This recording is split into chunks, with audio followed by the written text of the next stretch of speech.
রংপুরের গঙ্গাচড়ায় মহানবী হযরত মুহাম্মদ সাল্লাল্লাহু আলাইহি সাল্লামকে কটূক্তির অভিযোগে এক কিশোরকে গ্রেপ্তার করেছে পুলিশ।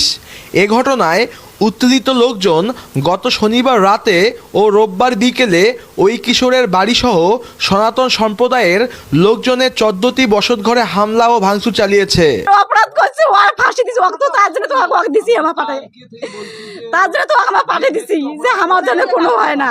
যদি বিনি অপরাধে আমরা তো কোনো দোষ করিনি, আমার তো কোনো অপরাধ আছে, আমার তো কোনো অপরাধ নাই। আমার বিনি কারণে কেন আমার এই মতন ক্ষয়ক্ষতি হইবে বাবা? কেন আমার এই মতন ক্ষয়ক্ষতি হইবে? তার বিচার আমার চাবো না, তার বিচার আমার করি দেয়া। পরবর্তীতে সেনাবাহিনী পরিস্থিতি নিয়ন্ত্রণে আনে। পুলিশ জানায়, গ্রেপ্তারকৃত কিশোর একটি বেসরকারি পলিটেকনিক ইনস্টিটিউটের তৃতীয় পর্বের শিক্ষার্থী। বাড়ি গঙ্গাচড়ার বেদগাড়ি ইউনিয়নের একটি গ্রামে। গঙ্গাচড়া থানার ওসি আল ইমরান জানান, ওই কিশোর ফেসবুকে মহানবী হযরত মুহাম্মদ সাল্লাল্লাহু আলাইহি সাল্লামকে নিয়ে অবমাননাকর লেখা ও ছবি দিয়েছে এমন অভিযোগ পায় পুলিশ। পরে অভিযোগের প্রাথমিক সত্যতা পেয়ে তাৎক্ষণিকভাবে তাকে আটক করে রাত 8:30টার দিকে থানায় আনা হয়। পরে সাইবার সুরক্ষা আইনের মামলা করে দুপুরে আদালতের মাধ্যমে সম্মিলিত শিশু পুনর্বাসন কেন্দ্রে পাঠানো হয় ওই কিশোরকে।